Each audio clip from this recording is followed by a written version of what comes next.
Alright. Hey guys, and welcome back to Battlefront updates and a very exciting live stream. Because today we're taking a first look at the Death Star DLC. And I'm actually joined by Dennis, lead designer on Battlefront, Christian, weapon designer, and Guillaume, hero designer. Thank you very much for joining me. Thanks for having us.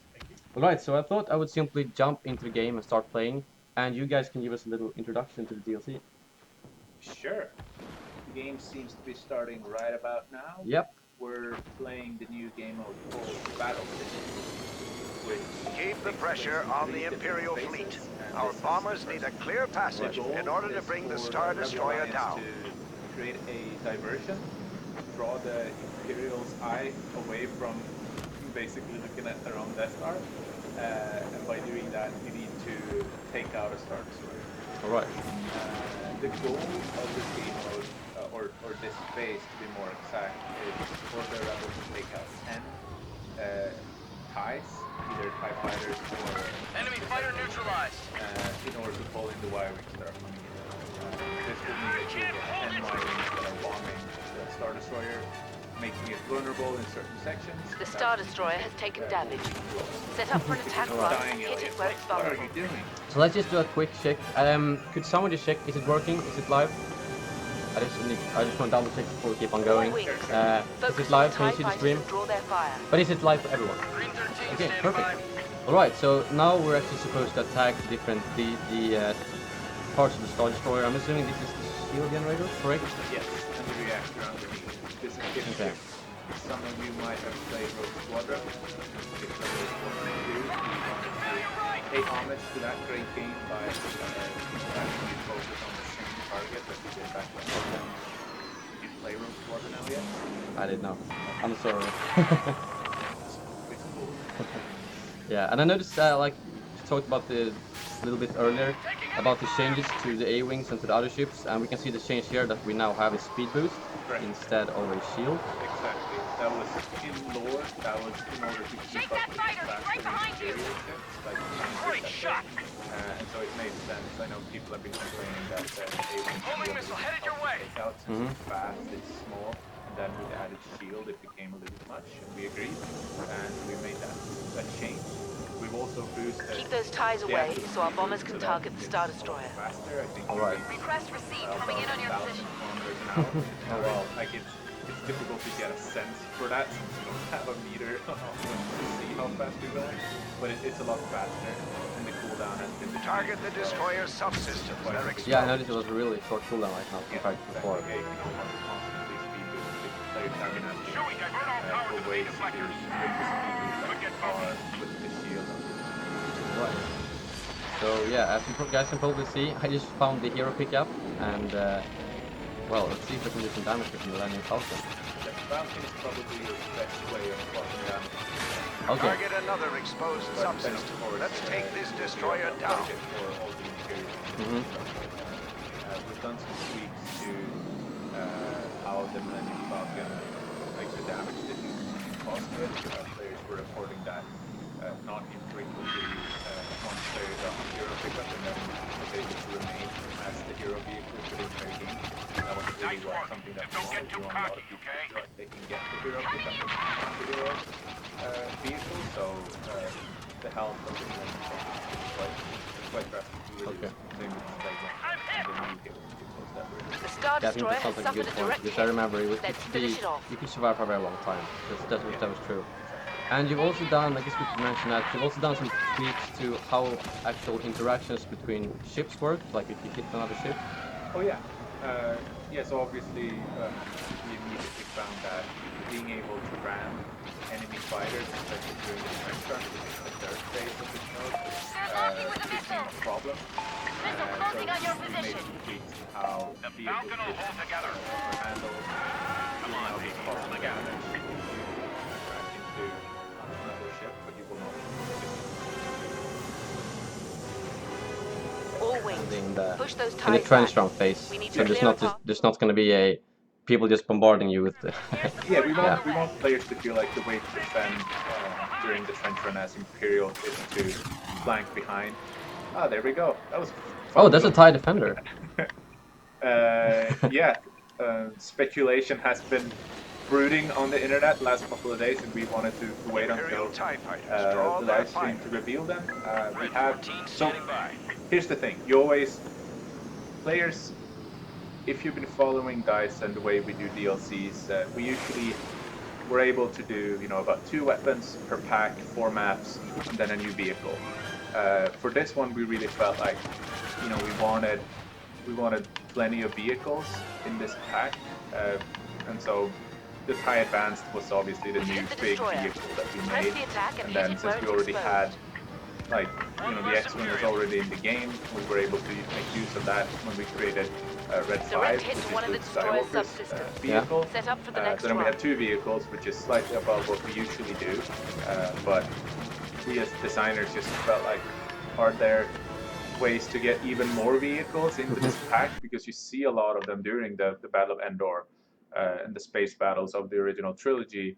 And so what we've done is these are new vehicle pickups or power-ups that you can find while playing Fighter Squadron or this new battle station mode. It will spawn 2 vehicles that will flank you. They're controlled by the AI, and they will help you take out enemy fighters. They're very, very lethal. It just creates more opportunities for you to actually go hunt out these power-ups while you're flying, because you'll get wingmen to help you out. Okay. So for the Imperials, you already saw the TIE Defender. Yes, that was the TIE Defender in the trailer that Yeah. people spotted. All wings, Good eyes. deal with those TIE fighters. Which I guess is being reintroduced then into in universe. Focus fire on the destroyer And also subsystems. another They're AI power-ups. vehicle that we're adding is the TIE Bomber, which is another pickup that you can get Maintain your to focus. help you out. We've lost another On the cruiser. Rebel side, we're adding the Y-Wing and the B-Wing. Okay. So That's- you'll see yeah. a lot of cool different vehicles in the air or in space as you're playing. They will take you out. You can fight them. You can take them out, and then the TIE Advanced and Red 5 are the 2 new vehicles you can fly. Okay, cool. So we'll keep an eye out for those pickups. I guess they are in both phases, both the first and the third one, right? Correct. And Okay. these are free power-ups that we're adding to the game, so everyone can pick these up and get help by them, and they'll be on all Fighter Squadron maps as well. Oh, okay. That's cool. Also, on the topic of vehicles, we have specific wingman spawns that are added to the 2 new hero vehicles that you can pick up and play as. For Red 5, Luke Skywalker, you will be able to spawn in as Red 2 and Red 3, which is Biggs and Wedge. Watch your back, hostile fighter. And then for the Imperials, Darth Vader's 2 Imperial Aces are called Victor 2 and Victor 2. All right. And they have similar abilities to their normal X-Wing and TIE fighters, but they're far more lethal and have higher health. I see. So, and I guess right now we have 2 minutes left, and if we don't destroy the bridge now, the Empire would win right away, right? Correct. Okay. So these games could be potentially pretty short if we have a bad rebel team. Yeah. Anytime you complete a phase, time is added to the game mode, similar to Turning Point or Extraction from the Outer Rim. Each time you hit a checkpoint, so there is, it's unlikely that rebels will lose the first section of this game mode. Okay. But as an Imperial soldier, obviously, your goal is just to slow them down. The longer it takes for them to blow up the Star Destroyer, the less time they'll have to rescue R2-D2, which is the objective in the second phase. All right. So, and I guess maybe right now, before we actually, the goal is to reach R2-D2, but as you guys might be able to see, I have 2 new gadgets currently equipped. Maybe Christian wants to talk about those, or yes, you think? we can take a quick stab at that. When you're alive, I guess what we can talk about first is the laser trip mine that is on the left slot, which is another homage to the Jedi Knight games that we talked about from some of the blogs and what people have seen when they have seen the trailers and everything. And what it essentially does is that it creates a mine that you can place pretty much on the wall or on the floor. Let's see if we put it like. And then when it's deployed, it will project a laser. Ah, okay. So when an enemy crosses its laser, the mine is going to explode, and pretty much anyone that is caught in that line of the laser will of course take damage from it. I see. And that is pretty much something that we have been inspired from Jedi Knight games. But then we also add a little extra twist to it, where the enemy soldiers that are coming in proximity of this mine will also get their scanners scrambled. So within 20 meters of the grenade or the mine, you can expect that either when your radar is scrambled, you can expect that there's a mine close by. I see. And then I believe you already placed it, but on the right side you have the medical. Yeah, let's put it out again here. So it's a little bit darker, but I think people. Yeah, like right there you can see it's sent out like a backpack cloud. So what it essentially is that is one of the spots you face in the march back to the Battlefront games, which of course the medical growth is heavily featured to heal enemy troops, something close, and they are approaching the level. In our case, we have decided that it's not good to have it as something where we go further with the team actions of how you actually play together with our people. So in this case, when you place out the droid, it will periodically detect people around you, and if you're hurt, it's going to dish out the backpack cloud to offer some help to units. And on top of that, it also boosts your start of reach. Same with that objects too. Objectives, I Exactly, guess. or you Yeah. can stay close to squad mates, so it becomes very much like a companion to the entire team. And then, of course, some people pointed out that it could be interesting to see if people are placing the droids in doorways and everything like that. That it could become a nuisance to keep in the way of the team. But the droid is actually quick. It doesn't take a lot of damage, so it's usually recommended to keep it behind corners and such, so you don't lose it. Well, Right. who do we have here? Yeah, I managed to somehow sneak past the Imperials and get this one. We'll get back to the different star cards later on and show them more. I just briefly, I don't think I got a kill with it yet, with the trip mine, but we'll hopefully be able One can usually, it can be used both for killing, but it's also good for disrupting the enemy team. Yeah, that's true. And it's probably better for the Imperials on this level anyway. Okay. In this mode. All right, so here we have him, Chewbacca. Everyone has been waiting for him.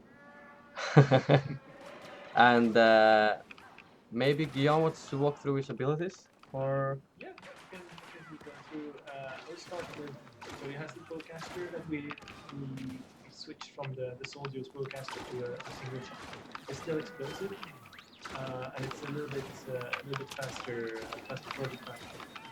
But I wanted to go through the trait first because it's directly tied to the weapon.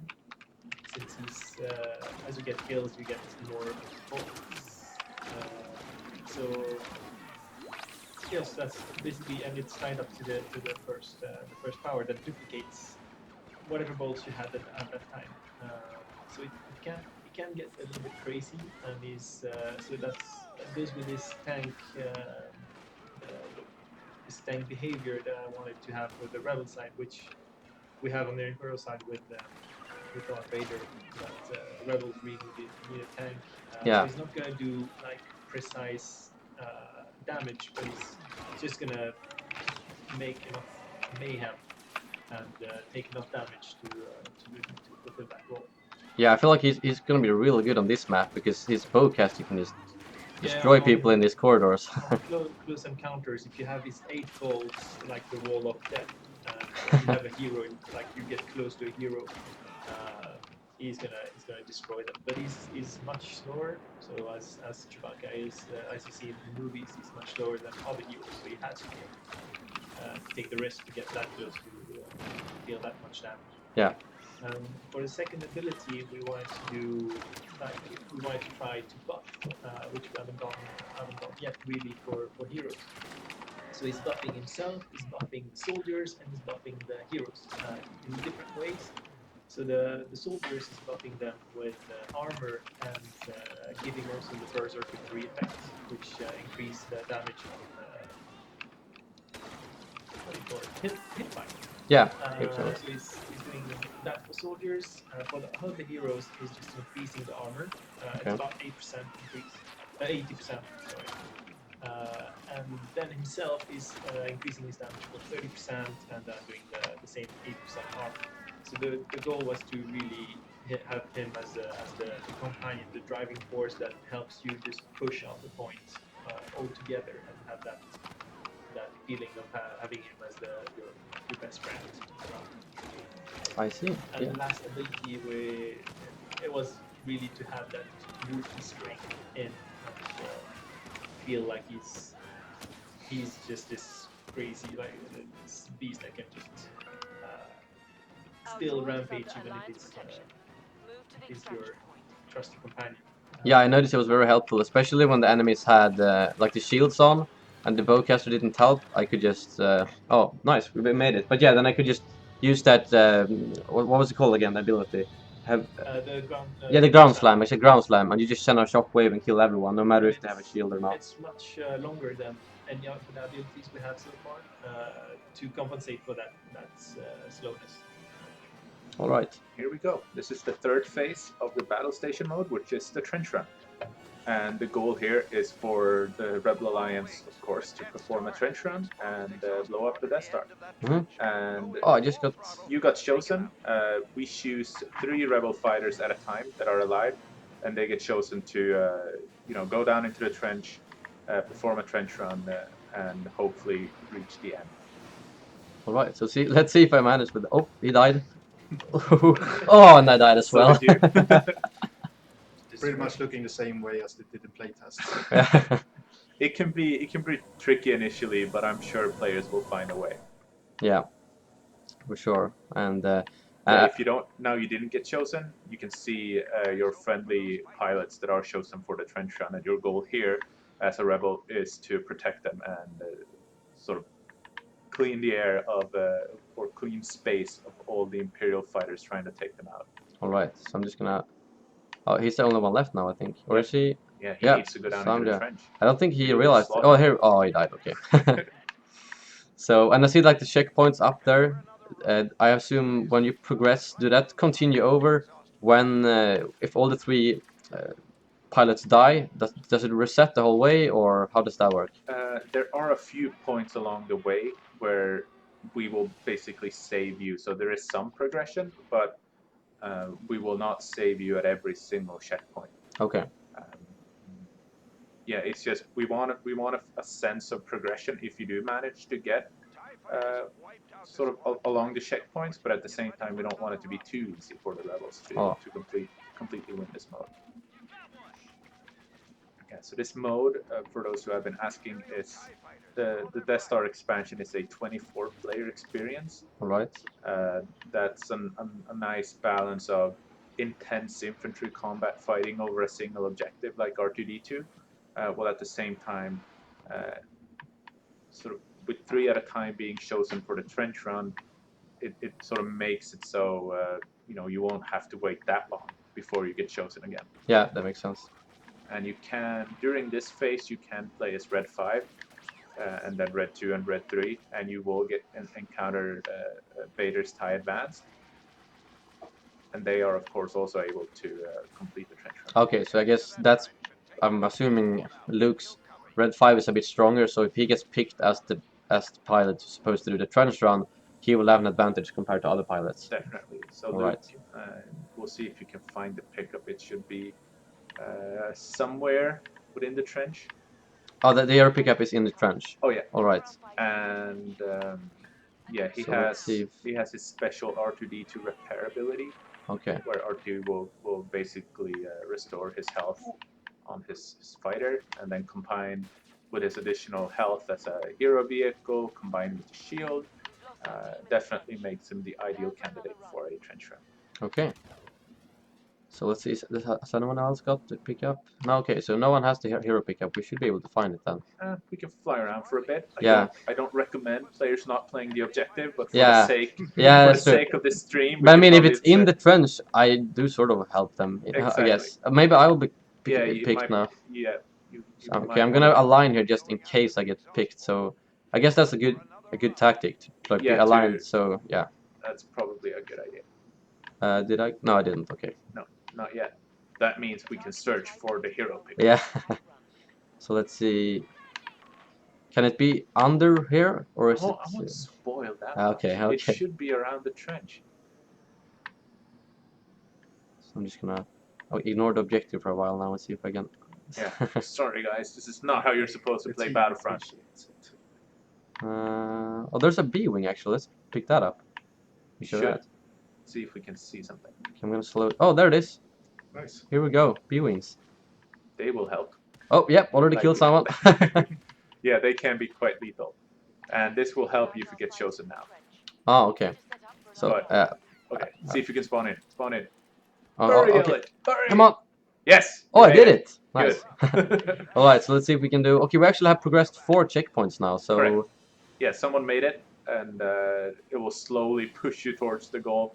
As rebels, I guess would Oh, feel no, like no. we're learning the ways of the trench, so we can actually progress along here. But it can be tricky, as you see. Yep. Because I mean, you have a huge target on your back when you get chosen. So I feel like you really need to try to be in the actual trench when you get chosen. Because if you're up here, they have so much time to shoot you down. Correct. And yeah. And you have to weigh the advantage of the speed of the A-wing now with the speed boost as well, compared to the sturdiness of the X-wing and its shield. Yeah. So And it depends on. I assume the A-wing has a little bit smaller hitbox, does it? So it should be easier Sure. to get around like narrow corners and stuff like that. Yeah, but then you'll be tempted to go much faster. So I'm not sure if that. Yeah, that's really that's an true. advantage. Of course. Oh, I know what I'm doing right now. I'm trying to. I don't think doing 360s inside the trench is the best idea. Probably not. But let's keep looking for that hero pickup. You see, no one has the hero pickup. Nope. So it should be available, hopefully. Sometimes the pilots die really fast. They do. Yeah, you sort of need to be prepared for when you're chosen. Yeah. But we've also seen plenty of instances when someone has been chosen for the trench run, just being an ordinary pilot, and then completed the entire trench run, and no one was able to find them, or rather hunt them down and kill them, because you're able to find them quite easily. Oh, I see the hero pickup. Let's hope that no one kills me. Or I crash. Oh no, I've got a bad feeling about this. Is it under here? Where is it? No, let's see. There it is. Those are kind of on the same spot. There we go. Nice. So let's try red 5. Here we go. And there's R2. There's the guy, and this will allow the rest of your team to spawn in as Biggs and Wedge.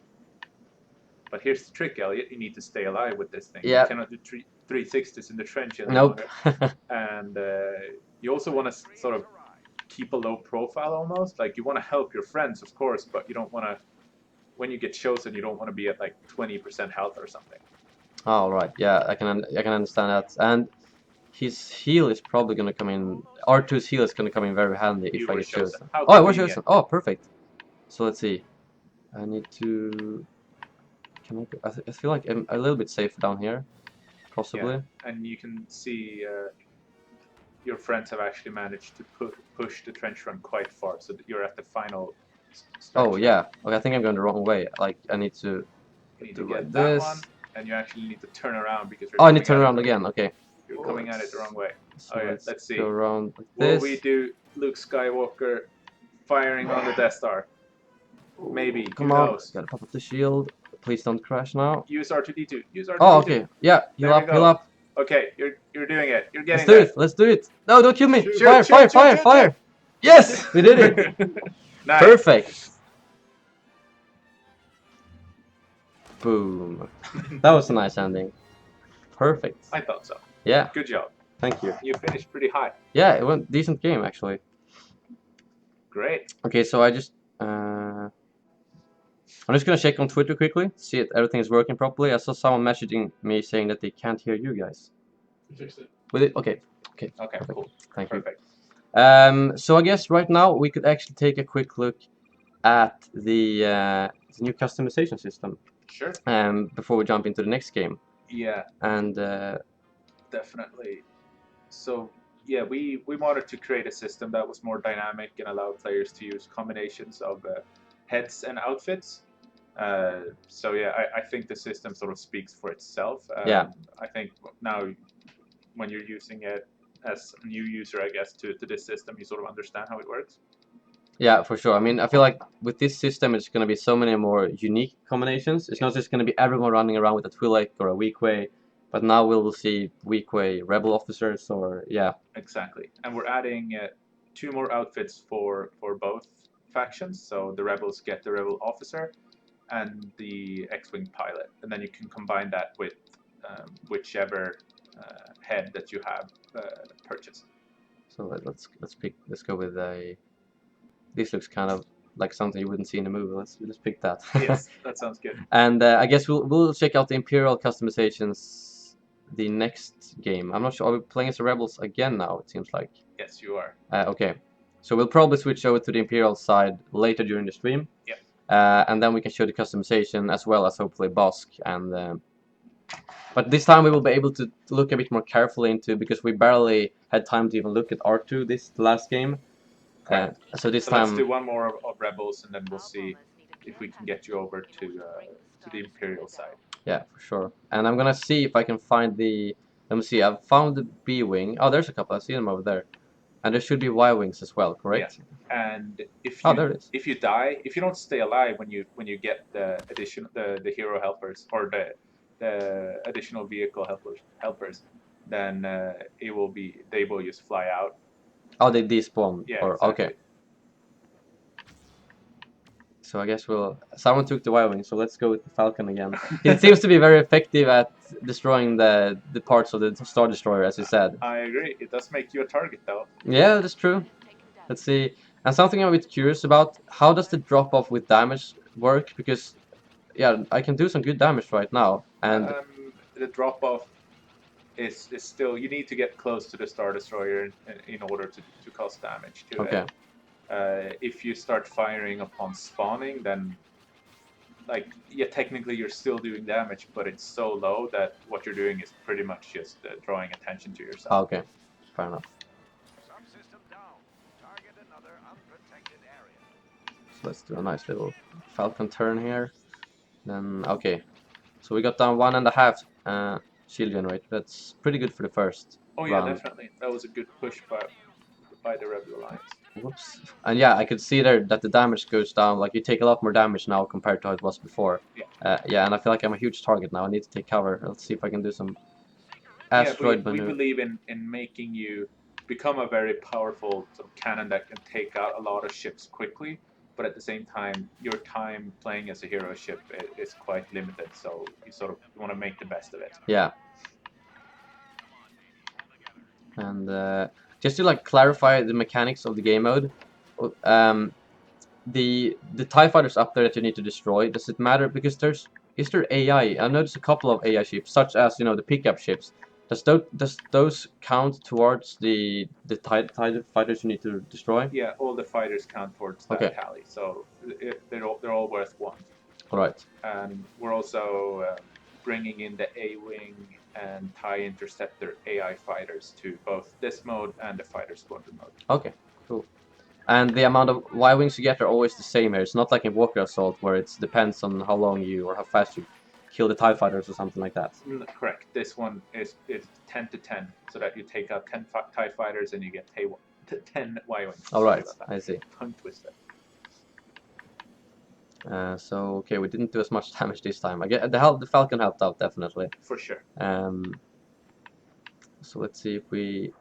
I love how you can fly around these asteroids. I feel like it's kind of 50-50. Either you shake your enemy or you just crash. So you need to get familiar with the shapes of it. I think in order to become really good at it. You can play this level on Fighter Squadron as well. If you're interested in more of a team deathmatch dogfighting experience. This one it's still a space battle where there's an objective Okay. that everyone needs to center around. Cool. So, and I guess if in the fighter squadron, I guess we can just move on to how does the actual rotation look for Death Star DLC game mode wise? So we wanted to do, since the battle station mode is quite lengthy, we focused on that one primarily with a few of the, I guess, most obvious and most popular modes that we have in our game. So aside from battle station, there's Blast, where you play on the 3 indoor maps that we made for this pack, and then Fighter Squadron on the 2 space maps. That Okay. And there's, I'm not sure if you mentioned, but there's 3 indoors maps, correct? Correct. And they kind of mix through them when you play, so the first and third phase will always be the same, but the second phase will change. Is that right? Yes, that is Okay. correct. So battle station takes place on all 5 maps. Okay. But then Blast takes place on 3 of them, and Fighter Squadron on the other 2. Okay, perfect. Yeah, we first started talking about this, and I know you, who's been part of what we call the Game Changer program at EA. Remember when we first started discussing this DLC with you guys and what you wanted to see? Yeah. I remember asking, like, so let's do space battles. How would you feel about making just an expansion filled with space battles and nothing but flying maps? And you guys' feedback was that that wouldn't be enough. Like, you really wanted to have some infantry combat, and you wanted boarding and going inside and fighting within the interior. And so I asked, like, how would you feel if we made only interior maps then, and you would just be fighting on the Death Star?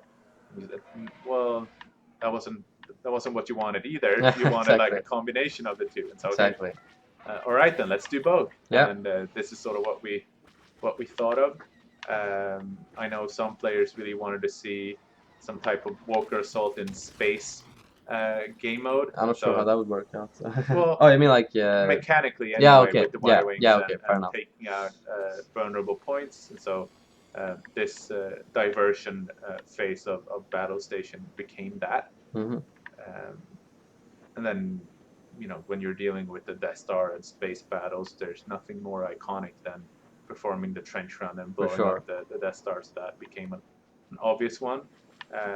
And then for the middle phase, the rescue phase, if you're following me on social media, you know how much I love R2-D2. He's my favorite character in the Star Wars universe, and so we were thrilled that we were able to bring him into the game and make him the focal point. Like, he's not really a hero. He's fully playable. You can go almost wherever you want, and he has hero abilities, and I know Guillaume did some work on him, but he's more of a game mode character or game mode objective in that way.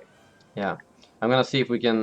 Now we showed quite a lot of footage with Chewbacca, so let's see if we can actually get R2 this time instead and see how he works. Sounds good.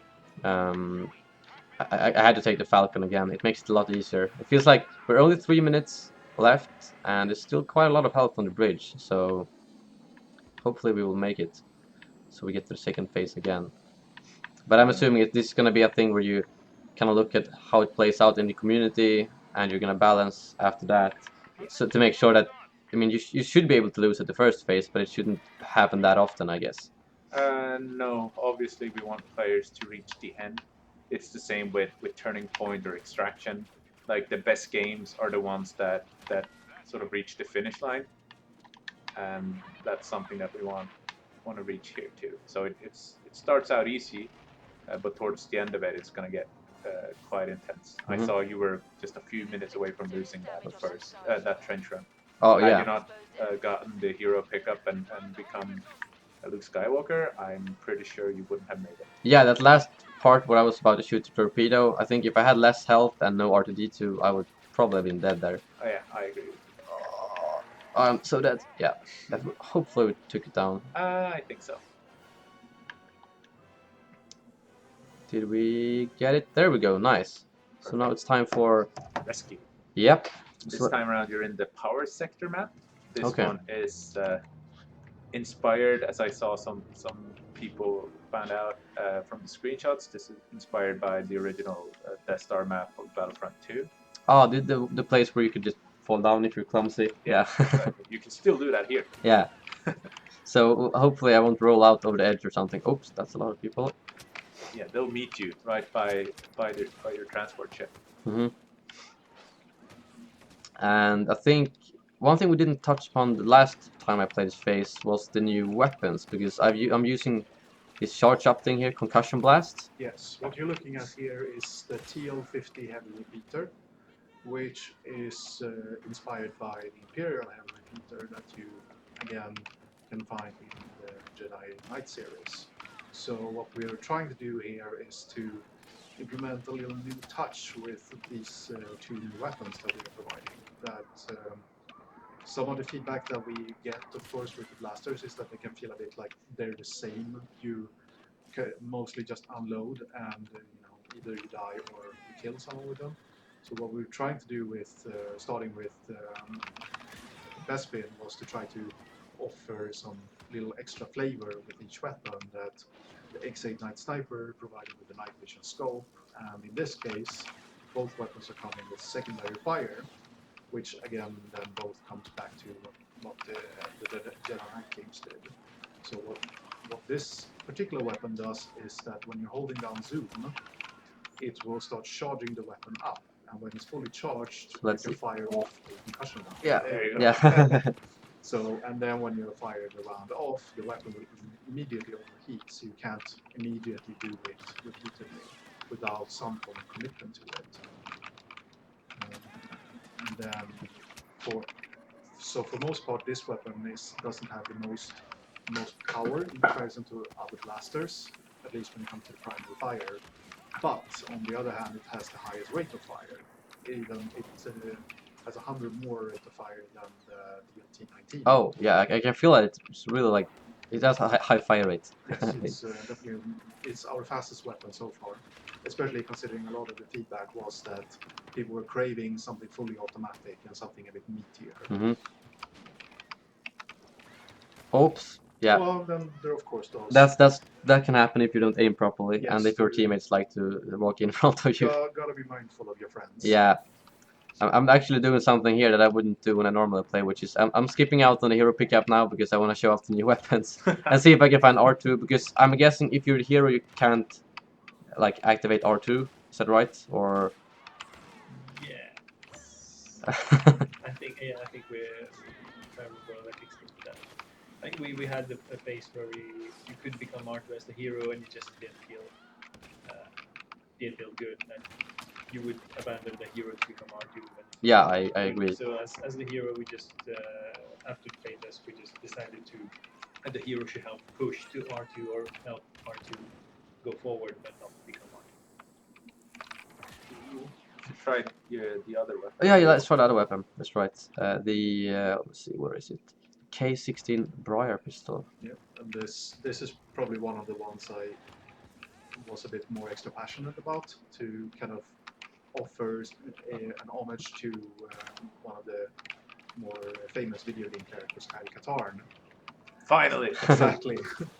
So the key aspect here is a blaster pistol that, again, as with the heavy repeater, might not be exceptionally powerful, but as we describe it, is some deceptive design. So when you're charging the blaster up to full power and charge it off, you will pretty much kill anyone that is caught by that blast. All right. But this one takes a little bit longer to charge, and while it might not be exceptionally great on like one of these close quarters levels, we see it having a bit more strength on medium range. I see. Yeah, it feels like it's gonna be a weapon that's gonna work better on some other maps. Yeah, we see it a bit more popular on open levels. Let's see if we can go. You Come do on, it. Do it. come on. Oh, there we go. No! Yeah. Yes, you did it. Great. I feel like I'm so alone here. Help me, rebels. Help me. That's right. Oh yeah, that's right. Yeah, that's right. I can do this. You have three powers as R2. You have the scum pulse, the smoke that is similar to what it does on Bespin to get away from the stormtroopers, and the disruption. Okay. And you can actually shock Oh, stormtroopers by oh, there we go. shooting at them. Yeah, There you go. let's see. So let's see. Yeah, we didn't want R2 to actually be able to kill stormtroopers. He should just provide a little bit of help for the team. The scan pulse actually shows enemy soldiers for everyone. Okay, so it's not like the infantry scamples, but it actually works for. It's like the Viper droid, I guess you could say. Yes, exactly. Or the R5 droid. Yeah. Correct.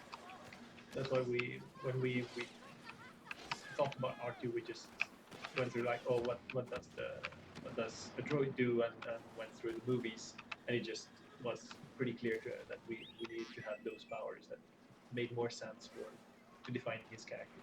Yeah. And yeah, R2D2 is just a massive favorite in the dev team.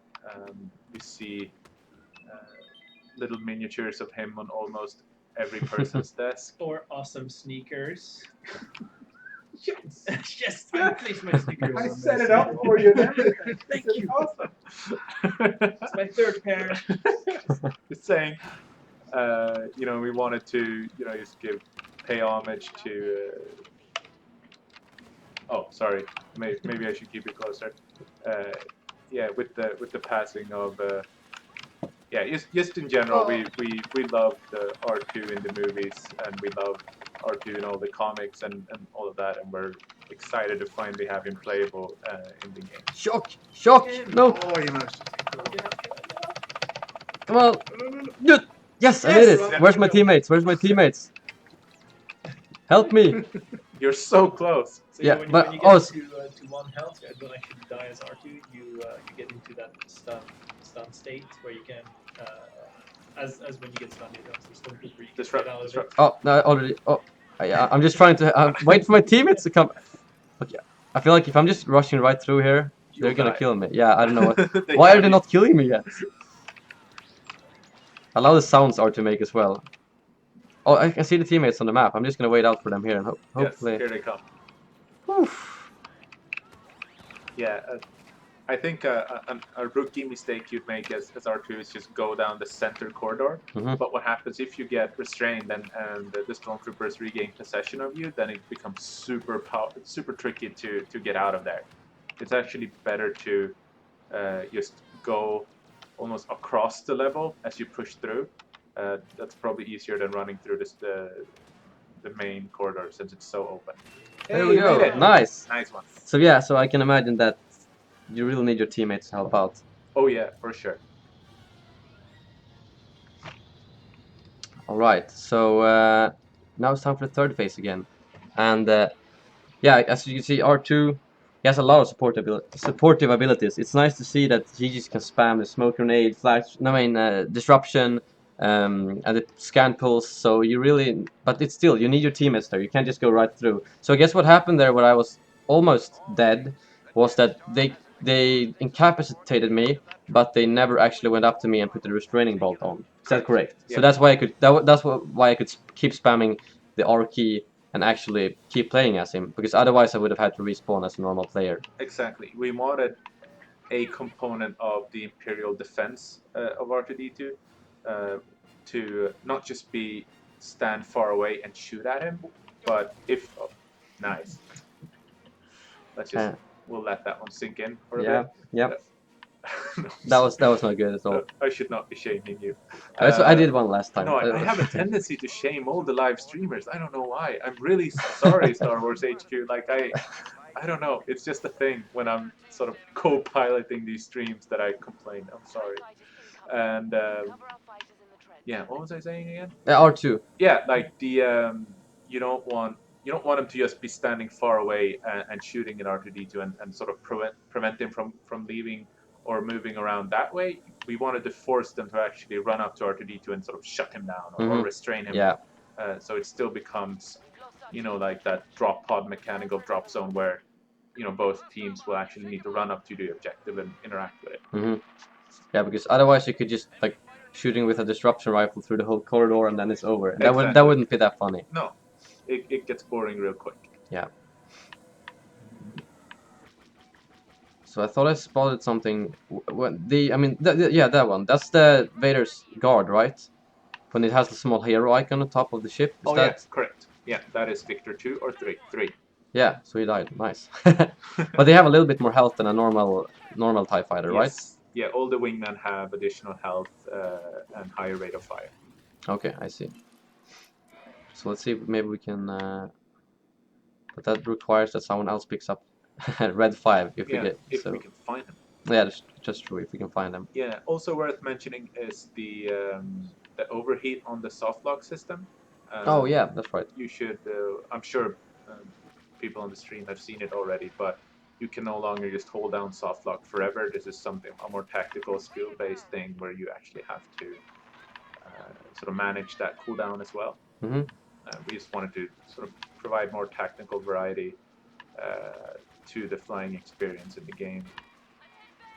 Yeah, I guess I could show if I just hold. I'm just gonna hold it down now until. Okay, I need to find someone. Yeah, You can let's actually just. you can hold it down without actually having lost. Oh, it. okay, that's right. So if I That's just hold it like this now, and now it's overheated. Yeah, Yeah, now I got like a beeping sound. Yeah, and now you can't use the soft lock until it's gone down. It's just like the overheat with the weapons. Yeah. Is that a TIE bomber? I saw fly by me. I don't know. But yeah, that's because as like you said, I remember you could just tape the controller button down to lock exactly. on. It feels very, very useful. Now you're chosen again. Okay. See if you can go down. Go. Now I wish I had an A-wing. Yes. But once you're down there, you sort of wish you have the X-wing, which you do. So that's good. So let's see if I can take this turn go. better. I feel Wow, like it's you're very slowing narrow. down. Yeah, but there's no one behind me, so I can take it easy. I can take it easy. Sure. Keep telling yourself that. Oh, there's. Someone's feeling a bit brave. Yeah. So he's showing off. He was in a I'm hurry. on live stream. Yeah. Left. Oh. Use your shield. Go left. Oh wait, I missed. No, you're down there. Okay. And now go down. Oh, come on. Whew. And I heard sound like R2 or some droid screaming. Oof. Oh, I can hear them behind me. Yeah. Well, we got pretty far though. We got pretty far.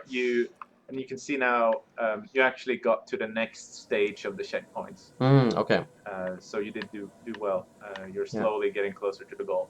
So I think what is pretty cool is that the trench run is under the surface at some points, but you always have to resurface, which gives the Imperials a chance to actually catch up to you. Because otherwise, if everything was under the surface, it would be like... Crash your ship. Yeah. Go crash your ship. Do it. Okay. And now you'll see your spawn option there. You saw someone pick up red 5. Oh, okay, now you that's can right. spawn as their wingman. Here we go. Ooh. Yeah. Yeah, you'll spawn right by Luke. So that's Luke, right? Yep. You can see him outlined, and you can follow him around. Let's see if we can help him out here. 2 versus 1. Nice. There you go. He's currently... Whoa. Don't kill me. He's not chosen for the trench run right now, so let's see if he can stay alive. Yeah, where did he go? There he is. Let's see if I can stay alive. Yeah. Oh. Yeah, it's still better to perform the trench run as Biggs or Wedge. Or Wedge, sorry, not Wedge. That's a funny mistake. Since you'll still be able to do better, you have more health and can survive longer in the trench as one of the wingmen. All right. So, Unless you're being chased by the TIE Advanced, then everyone will die almost immediately. Yep. Vader is the ultimate hero vehicle to defend against along this trench run. Is Vader's TIE Advanced stronger than Luke's X-Wing?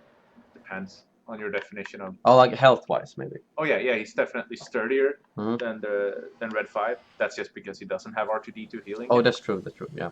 The TIE Advance does have a shield, which makes him even more sturdy. Oh, that's the only TIE with a shield in the game, Correct. right? Yeah. Fly cover for our fighters making their attack run.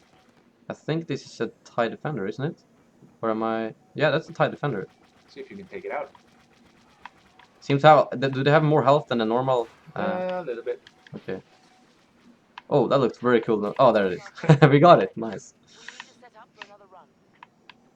So I'm assuming the TIE bombers don't actually bomb, they shoot like normal other ships. Yeah, let's see if I can get a B-wing again here. So There we'll we help you, are. especially since you're chosen for the trench run. Oh! Where do we go? This way. Yeah, you need 2 to minutes go- left. You need to go down below. Yeah. It's pretty hard if you start up there. Yeah. But That's I why can you need to imagine... get your head into the game, then know that every time that thing is moving around, or when we're assigning new pilots, you want to be ready as soon as that assignment reaches you. Yeah, for sure. Well, at least I managed to perform one successful trench run the last Yes, you game. have. So I'm if we lose this, I'm completely fine with. Yes. Everything else is just a bonus. Yeah, exactly. You made it once. So the lock-on actually works through the walls, sort of, so that you can get. Oh, that guy! I think he crashed. Yep. And I think I'm gonna crash with this guy now. Yep. Ooh. Yeah, I can imagine that, like you said, when you actually learn how the map looks and where all the checkpoints are, it's gonna be a lot easier. Like if you see, okay, we're on the 6th checkpoint, I'm gonna fly over there and be prepared for it. Yeah. Whereas whereas right now, the most of it looks the same to me, as since I don't know the map yet. Right. Yeah, there are some areas that we're really trying to spice up with lighting and other effects, like the homage to Death Star 2. I guess one being, like, our reasoning being that since the first one was actually completed, and that's the one that we're sort of basing this off on, then you would still have those areas on the Death Star that look similar to, you go down below and closer to the core. So it seems like we are. Oh, by the way, if the timer runs out while we still have pilots chosen, do they still get to play until they die? Yes. Okay, that's good. The game will go into overtime during all 3 of the phases. If during the first phase you're currently doing a Y-wing bombing run, then you will play that one out. In the second phase, if R2D2 is activated and someone is playing as him, then you will go into overtime. And this one, if a trench run is active, then you can complete it before we end the game. I see.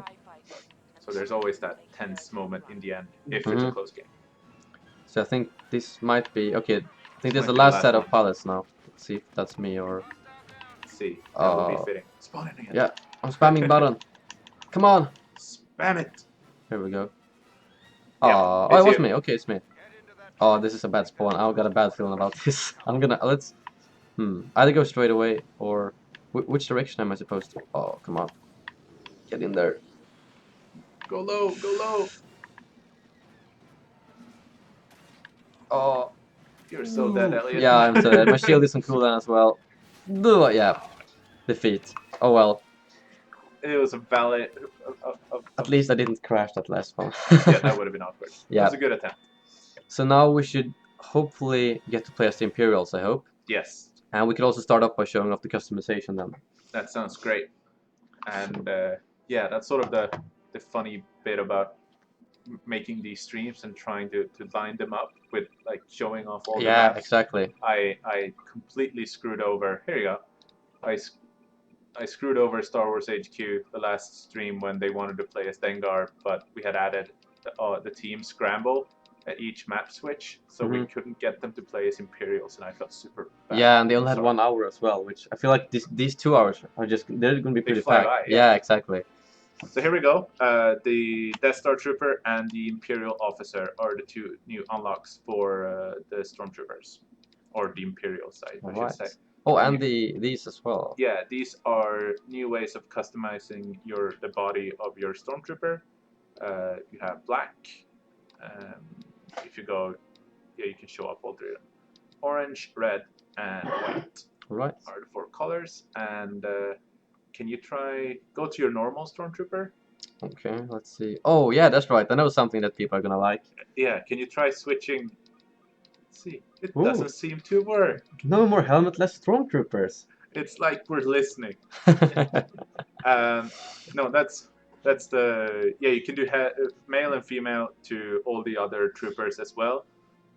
So if you go right, the Shadow Trooper, all of them can play as females as well, which we feel is really important for our game and our audience. The thing with customizations, and I've heard the sort of complaints that the Bespin Wingard shouldn't be playable on Hoth and things like that. And our sort of approach is that this is your own sort of sandbox, your own toy box that you can play with. You can continue. You can start the game if you just want to look around for a bit. And when you get an asset like a Star Wars asset, like a customization piece or a weapon, it should feel like the authentic piece and it should sound like it and all of that. And the way you use it is totally up to you. We will not restrict you in that way because there's as many interpretations of what is like true to Star Wars as there are Star Wars fans. Mhm. Like, is it okay if Boba Fett is on Hoth when he was never on Hoth Yeah. in the movie? Is it okay if Rebels can equip the E11 when that's an Imperial gun? Like, there's so many ways that you can draw how pure you want to be with your Star Wars sort of lore and what's actually authentic. So we sort of feel like that's up to the player to decide how big of a purist that they want to be. But when I heard feedback around the stormtroopers and how that being able to remove your helmet made them feel like it didn't feel like they were part of the stormtrooper army any longer. They don't feel like they're actually authentic assets any longer. That's when we talked in the team and just decided that this is actually feedback that we agree with, that it's important that you feel like you're part of the Star Wars universe and it feels authentic, and that's Yeah. why we listened to the feedback and said, you know what, let's go back to having the helmets on, especially with the introduction of the Imperial officers. Yeah, exactly. I feel like the people who want to show their faces in the game can now do that another way. Exactly. Since the actual the faces that you unlock can be used on both sides. They're not specifically for unlock like a stormtrooper specific head or anything like that. You can still use it even on the Imperial side with the Death Star Trooper and the Imperial officer.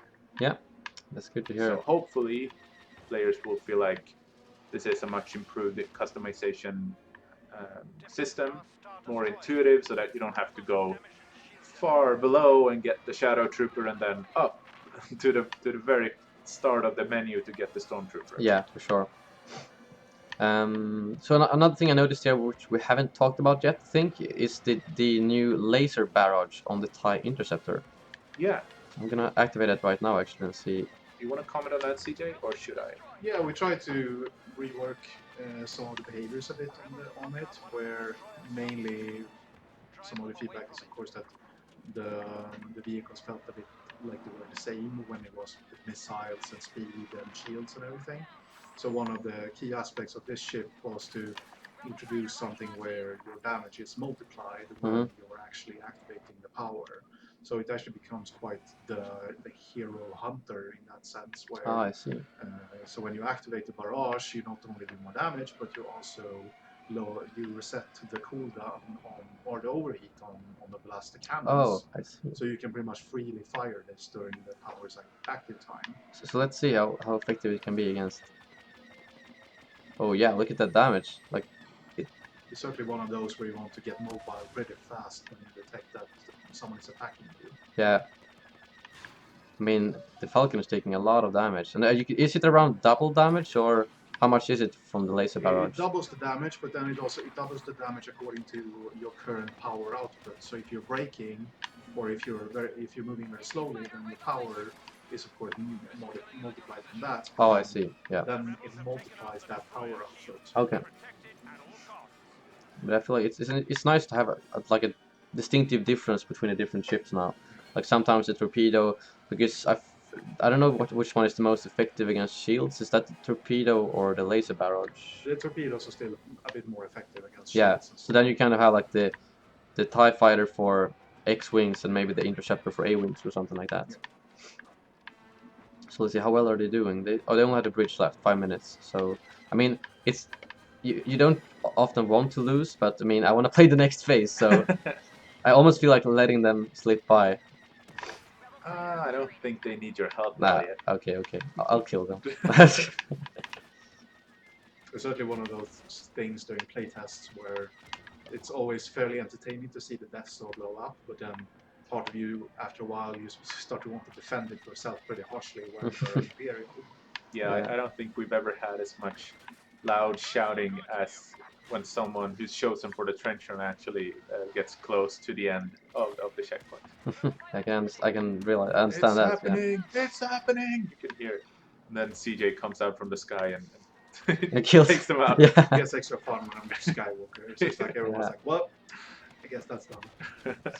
If you die that close to the end, how many? Is it like 3 checkpoints back you go? Because I can. It's not just 1 checkpoint back. If you reach like, if you're actually at the place where you fire the torpedo, but someone kills you, how far back do you get then? Yeah, if you hold the run right there at the end, I think you go back to the 9 checkpoints out of 12. Okay. So Yeah. three steps back, or I guess 4 if you count the actual the stretch you have to fly through. That straight corridor towards the end. That's probably the hardest one to complete, since Okay. you actually need to get close to the exhaust port. Yeah. And I think you. I mean, it was kind of heat of the moment when I did it, but you lock on with the left just like you do on a ship, and then you fire, and then it's done. Yeah. You don't need to actually use Luke's force powers and hit it exactly dead on. No, that final section when you have to fire the torpedo is quite easy. As long as you reach there and shoot, you will win the game. Yeah. We feel like you've done the brunt of the work already by then, so the actual lineup of this shot, we help out with that. It feels anticlimactic if you manage to perform a cool trench run, but then shoot the ball. Yeah, exactly. Yeah, for sure. That seems like. I think this should be. Oh, there we go. It's a big difference, you notice, when you're playing as the Imperials, that you. I mean, the only goal is to just kill the enemies when they get close to the objectives. Yeah. Whereas if you're the rebel, you just go in for the objectives and you die and you die. So I can imagine it's a big difference compared to like how you play. Yeah. Especially like you mentioned in the second phase, where I'm definitely gonna try out the laser trip mine. Just putting that like at or on R2D2. Okay, good idea. Yeah.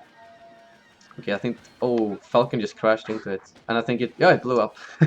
Guess that's that. Yep.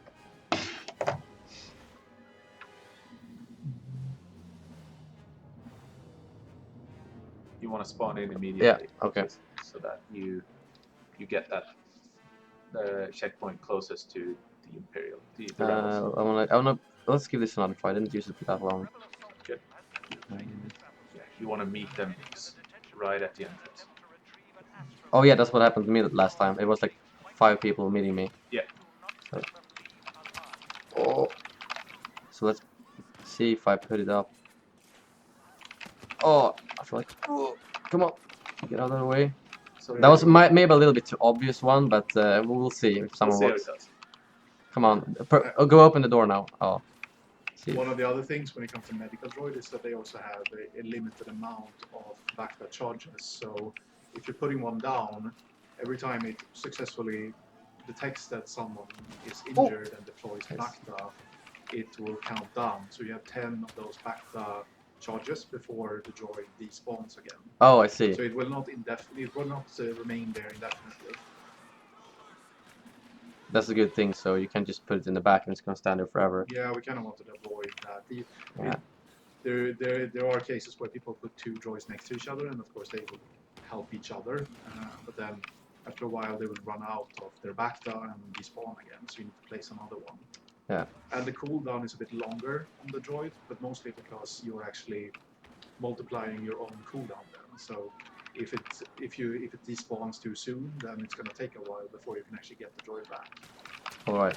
I really want to try to get this hero pickup, but I feel like I'm just running in against. Come on, don't kill me, guys. Oh, this is. Oh, okay.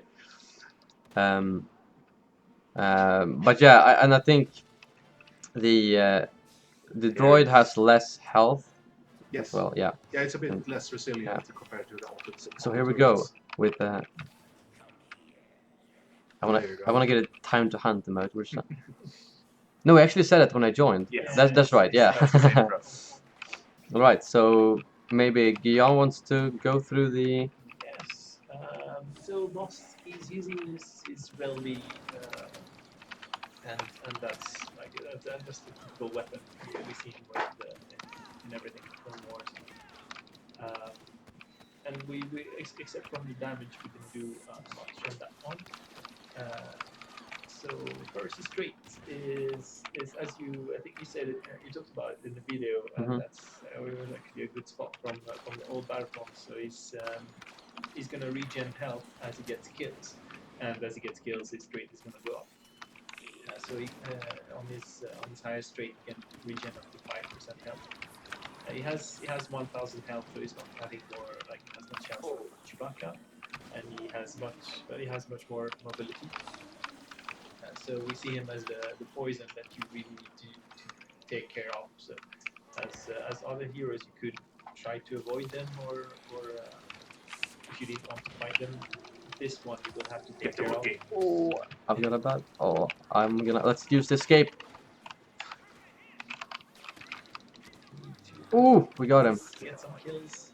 Regen. Chewbacca, who? So yeah, I noticed that at the start my health went down pretty fast, but then I got a lot of kills and it went back up again. Yeah. So let's see if I mean, But that- you still need to be on the hunt to actually get your health back, so you can't regen in the background. exactly. Otherwise, that's a really good thing. So you can't just camp in the back. No, it's But it was such a nice feeling now because usually when I'm at like 10% health, I think 10%. Oh, why is he And dying? so the micro grenades are going to help you a lot if you want to still like if you're low on health and you take a step off and just spam the micro grenades in the room, you will have a high chance of regenerating because you can shoot a lot of them. And you can it's not like the barrage where you have 3 grenades at once. You just shoot one micro grenade from one micro grenade. It's such a different feeling because usually when I have like 10 or 15 health, I with a hero I feel like okay, I'm dead, I'm gonna die in the next encounter. But now I actually have a reason to be very careful and just try to get kills because now I'm back to like 20% health. I mean, technically speaking, I guess I could go up to 100 again if I play very carefully. Yeah, exactly. Yep. Since the goal is just to defend here, so I might as well stay here. The third ability is the toxic grenade. So it's a Diaxis, but it's very lethal, especially against it's doing more damage against heroes. So I really wanted to have something that to like as Chewbacca, it was to put mayhem and like force the enemies to move and to act upon what you're doing. So toxic is really damaging to heroes, and you're taking a lead back, which is in that kind of map, it's not really helpful to lead back. So it can be a leap forward as well. It depends on which direction you're going to. Yeah. But on Andor, for example, it's going to be very useful to get out of situations. And the last one is that yes. Yeah, the predatory. Toggleable predatory instincts, so you can put it on or off. So you get the heat vision, which like it's helpful, and it can be a downside as well because every enemy and friendly kind of obtain the same color. But on the other side, so you see all the enemies if you can distinguish them, and also you get 30% extra damage. You get increased running speed, and all your cooldowns are much faster, like 30% I see. faster. So you get into that crazy predator mode, but it's only enhancing yourself because compared to Chewbacca, it doesn't feel like Bossk is the type to share. Oh, You did well. Yeah, you did. That was decent. 20 kills, something like that. yeah, something like that. Yeah, he was really good. And something I noticed, just to confirm, with his micro grenades, they work like barrage, but they stay on the floor and then explode. But if you hit on someone, they explode on impact, Exactly, right? yeah. So if you need it next or close to someone, it's going to explode impact because otherwise but like if Luke Skywalker was rushing towards you, this power would be useful, so you can at least have some forward defense. Oh, there we go. Someone got R2. Shut him down. One So- small precision about Bossk is that if he has the heat vision on and you flash him, it's actually doing double the amount of flashing time. So instead of 6 seconds, it's about 12 seconds, and then Oh, it's Fantasia. It's just crazy explosiveness of red. So it's actually fun to get flashed. yeah. I would say. Oh, there's Lando. You're Oh, let's put up a. fun, yeah. Oh, Yes, like Oh, it's fun to be subjected to something. let me just quickly write down the thing here. Right.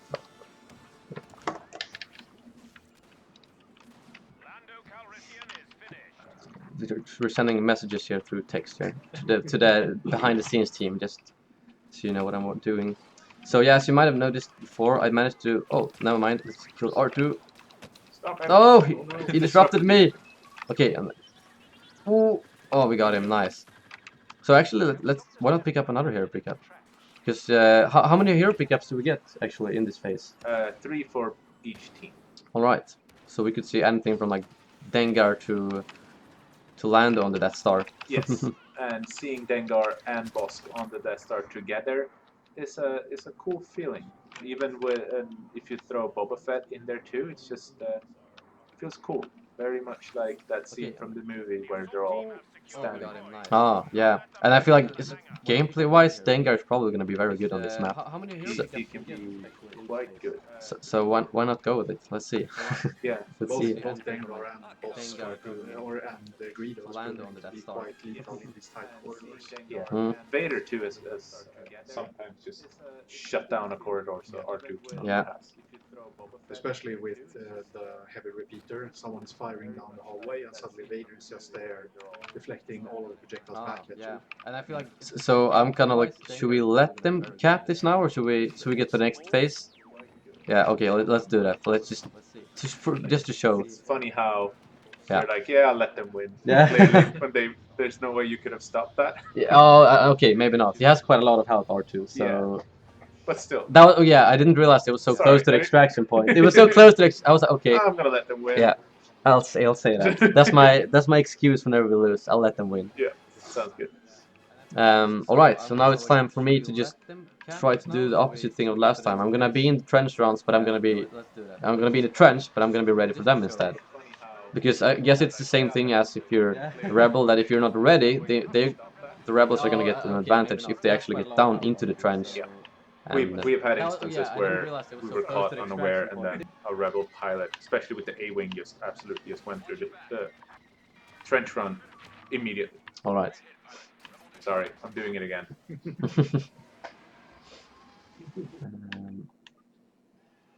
It's So- usually very easy to get comfortable when you are on the Imperial side. You have taken out 2 or 3 waves of the rebel fighters, but then you kind of just start to fly high and attack enemies from a bit higher up. And suddenly you have one sneaky red 5 that just slips by underneath, and then you're suddenly on the chase. Here we go. There we go. Oh, I love that music. Leave them to me. I will crush this rebellion. Alright, so let's see how powerful Vader's TIE Advanced is. And it's nice to have both shield, speed, and laser barrage.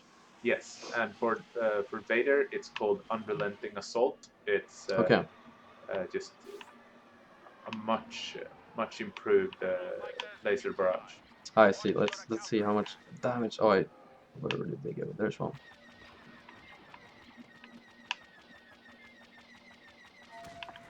There we go. Oh, I love Vader's voiceover when he kills someone. Yeah, it's actually the same actor that did Darth Vader as an infantry. Oh, I as well. see. I can't remember the name. Yeah, I was just thinking. I don't remember it either because it's not James Earl Jones, right? No. Come on, die! Oh, it's gonna crash into me? No, I think so. So it seems. What's up with the up there right now? I'm a bit confused on the. Is that a bug or? Not sure.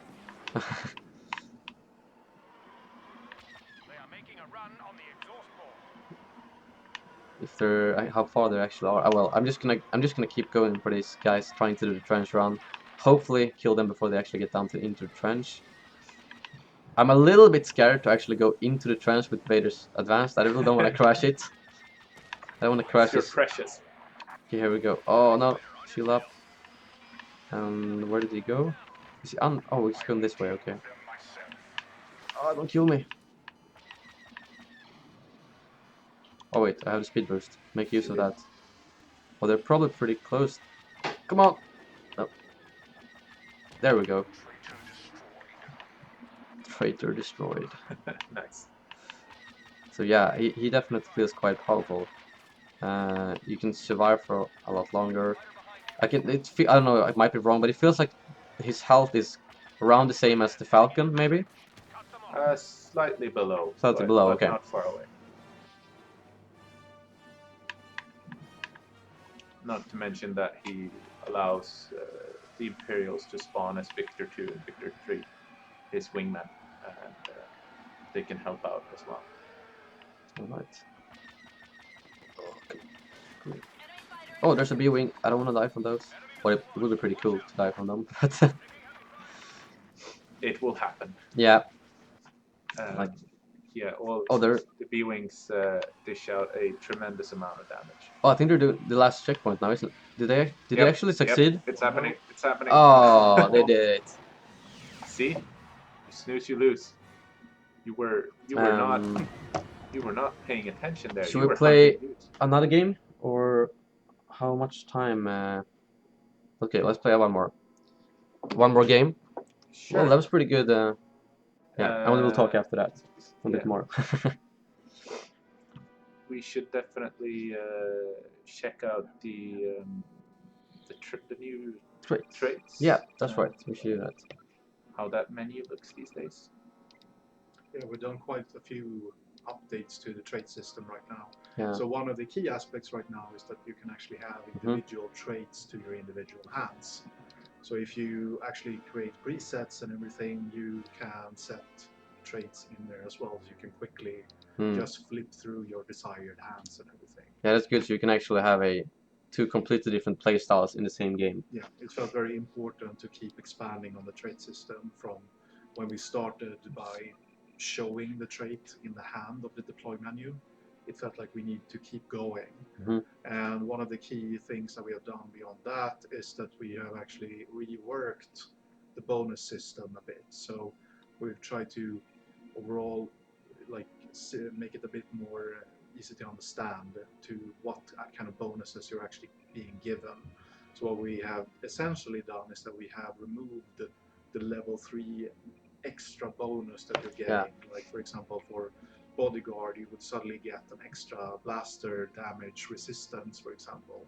Now instead, it's more like a general defense bonus towards blasters and explosions, but it also more significantly makes you powerful on level 3. And then mainly the idea is here to make all of the traits feel viable in different situations. So the sharpshooter, for example, which has been one of the least used traits, for example, is actually now providing a damage bonus when you're zooming.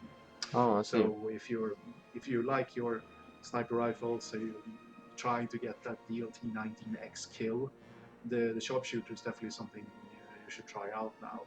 And then the berserker trait, which was one of those attempts where we tried to make something a bit more different with the trait, where you would, if you take damage, you would suddenly do more damage straight off.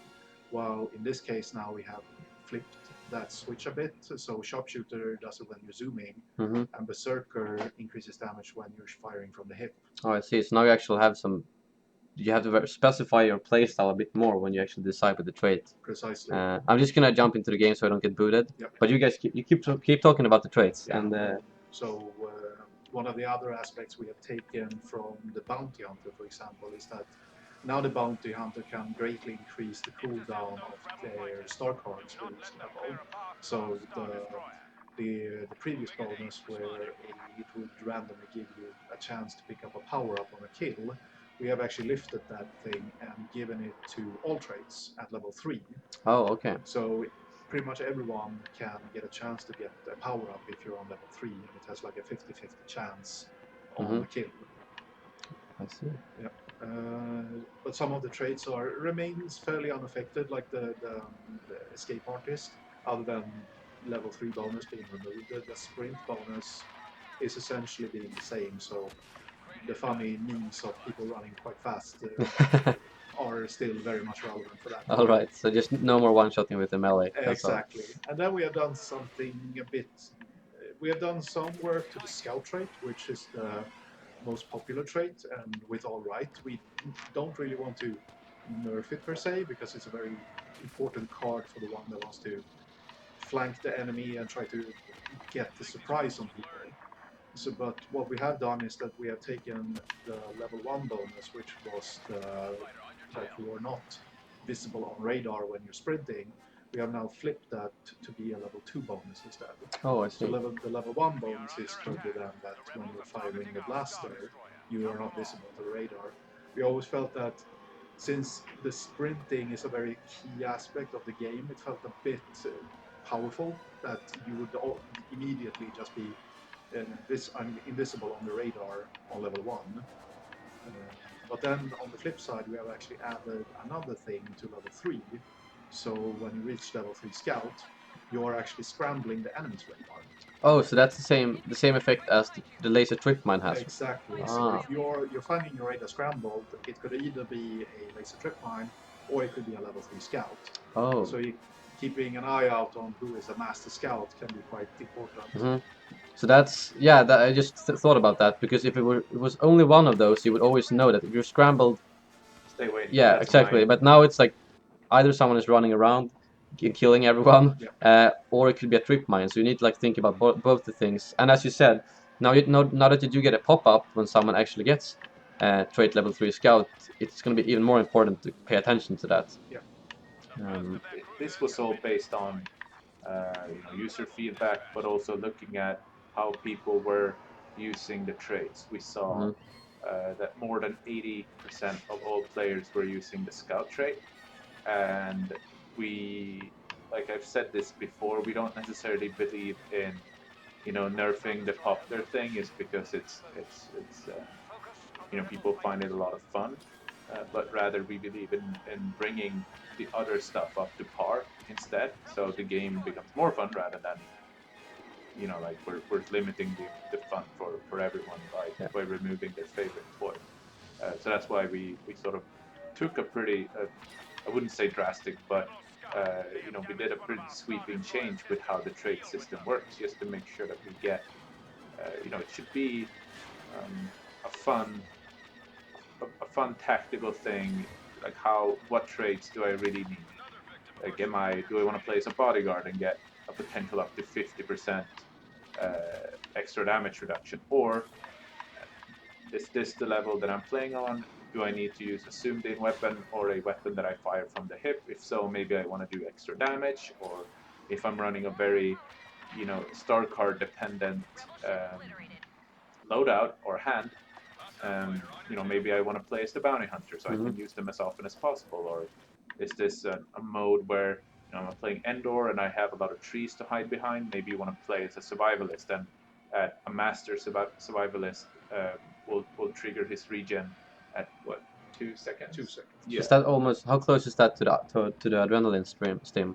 The adrenaline stim is practically instant, so okay. it will never be as powerful. Yeah, but yeah. on the other hand, the 2 second health regen delay is it's quite powerful. So we're looking forward to seeing new combinations of trait and star card hands.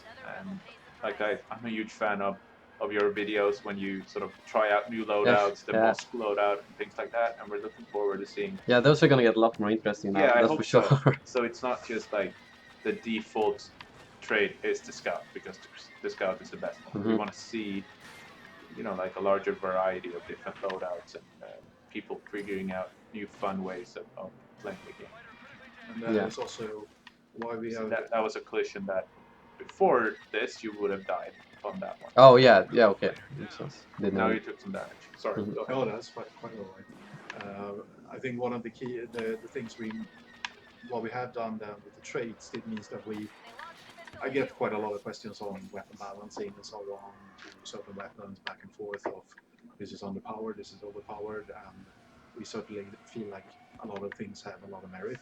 In this case, we mainly want to focus on the rework of the traits, so we can see how that plays before we actually look at what is the balance of the weapons, because of course the meta could suddenly become quite different with these new traits. Like, is this trait suddenly very overpowered? Do we need to increase the oomph a bit more on this trait and so on? So expect more work going in as we move forward. All right. Yeah, but I feel like just after looking through it here quickly and playing at the Game Changers events, most of the traits right now, I feel like they actually have a specific situation where I can consider using them, not just for fun, but because they're actually good in those situations. Like I'm really excited to test out, like you said, the sharpshooter trait with DLT-19X, to see how good that can be. Especially because it's more. So if you're like trait level 3 sharpshooter, do you think you would one-shot people in the chest with the DLT-19X? That should be the intent. Okay. We did raise the end damage a bit on the DLT-19X, so a level 3 sharpshooter should potentially be able to take out even on long range with a chest hit. Okay.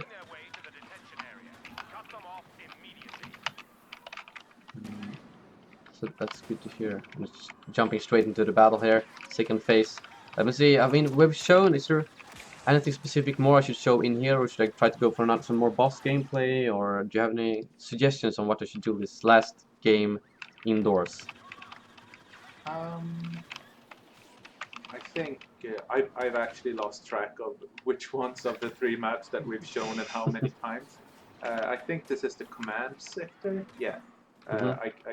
Yeah. So you definitely want to see the meeting rooms. Like they're pretty similar to that sort of early scene in New Hope. Yeah. This looks very where similar. Vader strangles that foul-mouthed officer, and you also have yeah, like almost like an overbridge, not really an overbridge, but overbridged inspired room that looks almost like a Star Destroyer. Yeah, so there may or may not be a trash compactor somewhere on the level. Yeah, I think I actually saw that. Sorry, on the last game when I picked up Dengar's. I'm sorry. You keep on talking and I play. Focus on gaming. I think we might have some water for you. Yeah, yeah. Keep on entertaining. Well, I suppose we could talk a little bit about one of the other updates we have done, and that is the Bacta bomb. Oh yeah, because that has been a bit of a. It has had some changes going in, but in the end, what we, as Dennis mentioned before, we don't really want to nerf some of the popular items because, especially for the Bacta bomb, that is a very important team item that you want to be able to provide something for the players that want to support his teammates. So one of the things that we have done is that we have changed a bit how the health. Oh, let's try that. Let's just like this. So here you see now that we have actually changed a bit how the UI looks and everything. So when you're given the extra health, you will see it as this new yellow bar instead, and the 30 health is actually slowly ticking up instead of just being instantly given to you. And of course, we have also fixed the immortality bug. Oh yeah, so you can't just stand in the cloud like this and just shoot people now. Not anymore. You have like a short period of time where you are essentially immune to further heals. And since we're seeing him on the screen, I do have some sad news, and that the hero outfits that we were working on for this release sadly didn't make it in time, and we have every intention of bringing them to you as soon as we can. That's just the rough part of development sometimes, in that you can't make everything that you set out to do. And yeah, so sadly the Stormtrooper outfits for Luke and Han and Princess Leia's dress sadly didn't make it for this release, and but we'll try to get it out as soon as humanly possible. Really sorry about it. I was greatly upset when that became a reality. But for now, we'll have to make do with their default outfits. All right. Yep. Once the uniform is ready. A big thing. I got a lot of messages. Why is it green? Yes. Yes. Sorry. We'll explain. Yeah. I think it's pretty obvious to people, but we should still mention it. The default Rebel outfit for the Death Star is the Yavin 4 outfit, the white helmets. I remember there was some speculation regarding that. So that's the default outfit. The Stormtroopers do have their New Hope inspired, very shiny uniform on, which we've also added retroactively to Cloud City, where we agreed with the feedback that the stormtroopers look awfully dirty to be on such a shiny planet as Bespin. So we agreed, and those will be on the Bespin maps as well. Yeah, I saw a lot of comments about people saw that in the trailer actually for the Death Star. They saw the new shiny troopers as well, and I have to be honest, I completely missed that. But a lot of people on Reddit had a keen eye for that. Yeah, I mean for us, as you probably hear when we talk about older games and all the inspirations that we get, we are such huge Star Wars nerds, especially us on the expansion team. We have the Fantasy Flight game X-Wing miniatures up and running next to our desks. CJ's desk is crawling with all kinds of miniatures from the Star Wars universe as well as beyond, and we love previous Star Wars games, and we're trying to pay homage to so many of them, as many as we possibly can. It's just all part of this great honor of working on the Star Wars franchise, and I hope that people feel like it shines through in what we do, and that they feel like the franchise is in good hands moving forward. Yeah, I really hope so. I think so. And You better, Elliot. yeah, and one thing, I mean, we could say there's been a Game Changers event for this, and something I noticed, like when I rewatched the gameplay afterwards, is the music. There's new music composed for the Death Star, Correct. and I usually don't care that much about music, but at some parts here, when it gets really intense in the trench run, and when the Y-wings come in, the music is really good, and I didn't recognize it, but it was good. So it wasn't something iconic. It was something new that you could still somehow recognize, Right. if you know what I mean. I guess you probably understand what I mean. Yes, Yeah. definitely. No, it's something that we take very seriously, and if you've, I think all of us at least. I used to work on the expansions for the Battlefield franchise in the past, and for one thing that we felt really strongly about was on working on Battlefront and the Star Wars franchise, how important it was with unique voiceover for every single expansion. So we have recording sessions with not just the new heroes and their voice actors, but as you say, we record new symphony musics in London, and we actually bring back the actors who play all the commanders, both the Imperial and the Rebel commanders during the game modes. The ones that tell you when a new hero has spawned in or when you have to do something in the game mode. We bring them back every single time for each expansion, all 3 of them or all 6 of them each time, just to have it feel authentic, like each new expansion to Battlefront feels like it's just as high quality as the main game. And this is a cool shot for sure. Nice. You might have gotten there. I think you did. In that case, that's where those spawn.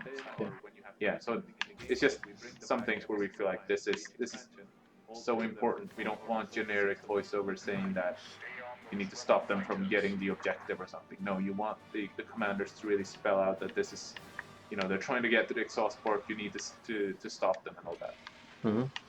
Yeah.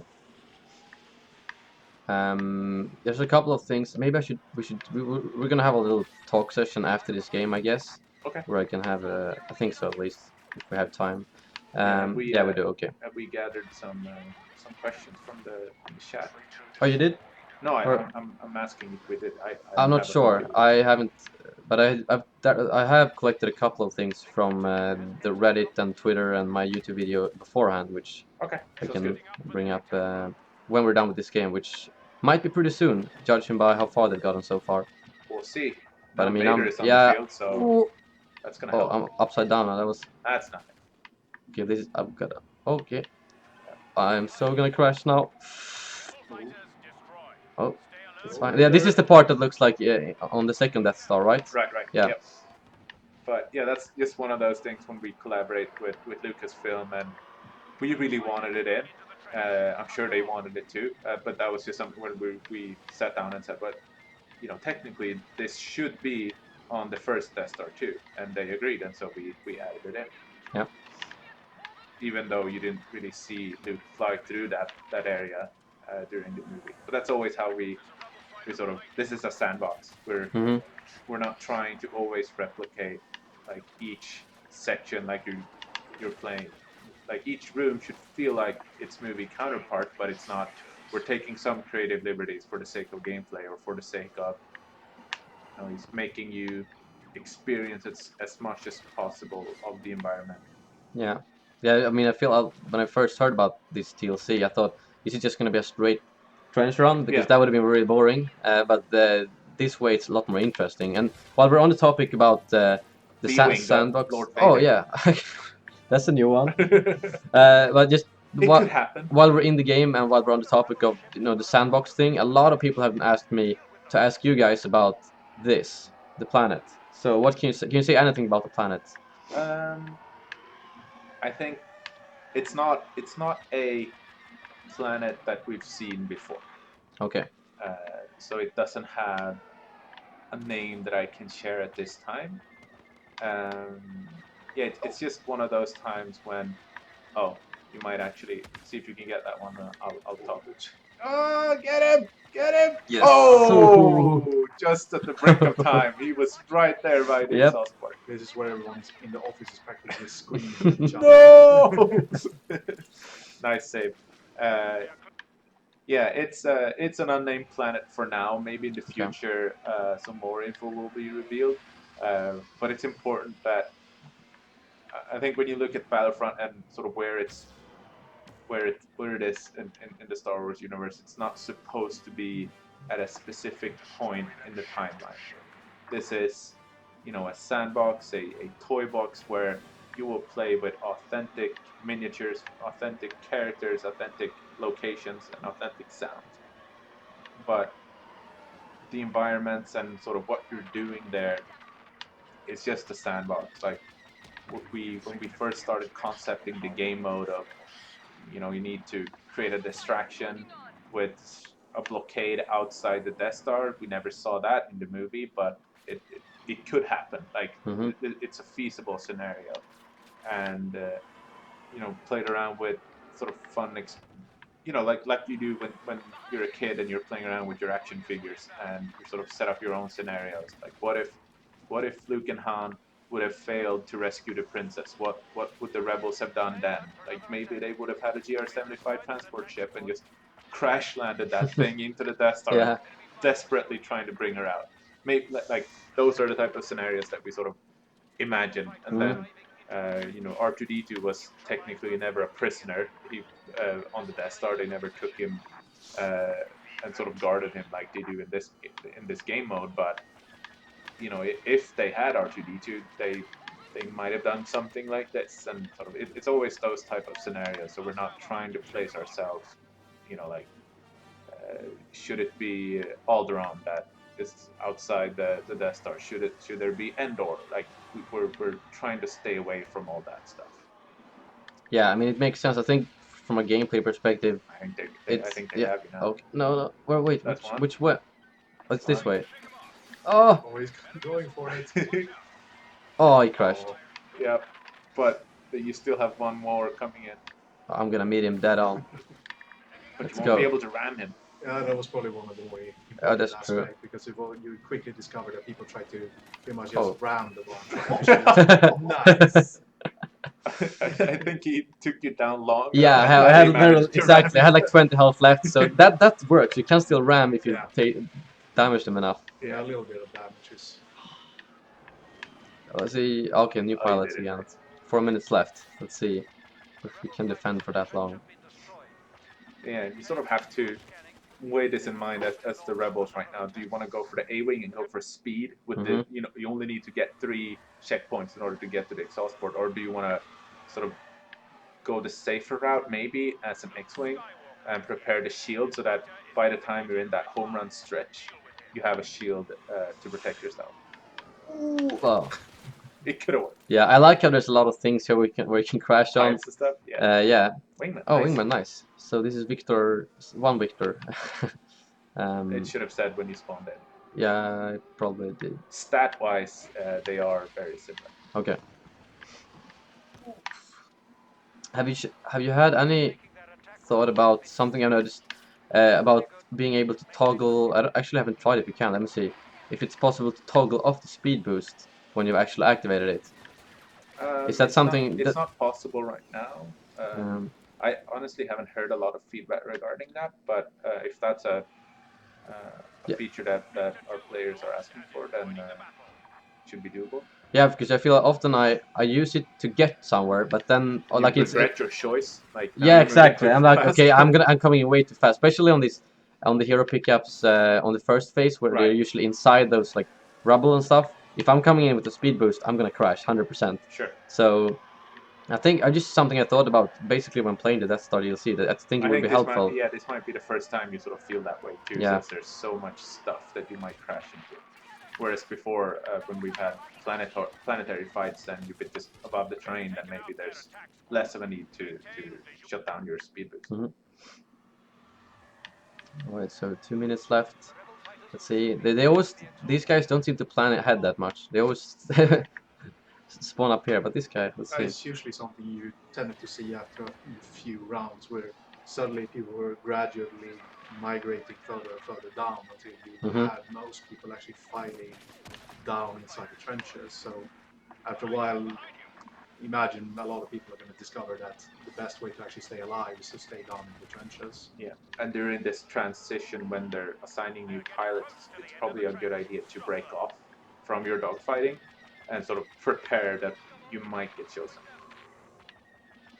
I should probably stop hunting this guy and pay attention to the last. Let me see, where's the checkpoint? Over here. Oh, I think that guy might be going for it now. That was Red 3. Oh, it was. Okay, cool. Is that Biggs or Wedge? Red 3? Yeah. Which one? Want to take it? I'm pretty sure that's Big. That's Big. Red 2 should be. Let's say, Yeah, it's both here. let's say Red 2 is Wedge. Not 100%. I'm pretty sure. Like, We might be embarrassing ourselves right now. It's fine. But we don't know the difference between Red 2 and Red 3. Posers. They don't have any R2D2 voice shields. lines, do they? They don't have any voice lines like specific to Biggs and. The commanders do. They Oh, will okay, call they them say, out. oh yeah, they say like Big Starklighter is entering the battle or something like that. Correct. Yes. Right, so 15 seconds left, and so if we kill this guy fairly soon, they're gonna get another set of pilots. I doubt it. This is probably the last one. Yep. Oh, okay, so they are getting, or does it? Where does it This counter? should end it. Okay. Yeah, it did. Nice. All right. You did it. Victory. So we won. The Death Star remains intact. Exactly. So I guess we have a few more minutes, right? We can. I have a couple of questions at least that we already went through so much details about everything. Sure. But a few things from the community. I mean, you guys probably know I'm gonna ask this about skirmish. Is there anything you can say about that? Any updates coming or? So this is not a skirmish patch that we're delivering. There are some bug fixes to skirmish, but there's no new content coming to skirmish at this point. Okay. As soon as we have more information regarding the future of it, we'll update you. Okay. It's just something that we're still gathering all the data, watching people, or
DL19 and the DT12 and the DL19X and the LBV10 to feel unique and to stand out in that sense, so, certainly. So that's when we were looking towards Bespin. One of the things we tried to do was to explore beyond what we have seen in the movies and everything like that. And then since we were offering Lando with that X-Pact, us that thoroughly follow Star Wars Rebels, for example, exactly. I recognize that.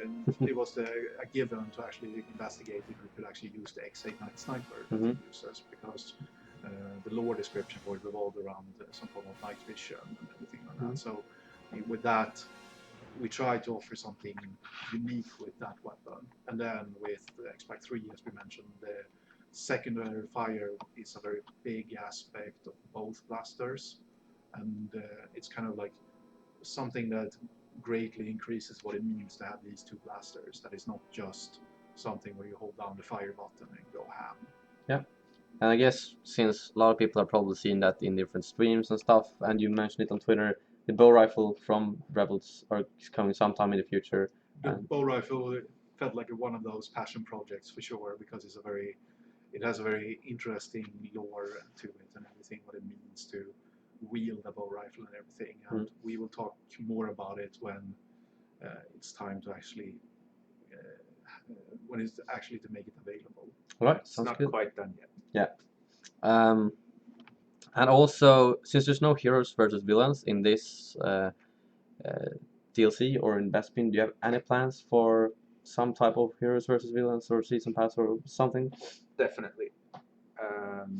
There will be news regarding those who want like nothing but awesome hero combat happening across the experience that we made available. We'll have more news on that one later on. All right, cool. I think that was all I had, actually. Do you have anything else you want to add before we end the stream? There will be a patch alongside the Death Star, and we'll reveal the patch notes as soon as we sort of have them authored and properly formatted and translated and all of that stuff. Yep. But yeah, we'll continue to support this game. Hopefully, the players or season pass holders will be happy with this expansion. And please continue to provide feedback either through social media or on our official forums, and we'll be sure to address as much of it as possible. Right. Yeah, I think that wraps it up then. And just I would like to say that if you want to see more footage of basically anything, I will have a lot of videos up on my channel very soon after this stream ends. So if you haven't had enough of Battle Station or Bossk or Chew, just stay tuned for that. But thank you so much for having me, and thank you so much for joining me on the stream. Thank you. This was fun. Yeah, and as always, may the Force be with you. You hacked it.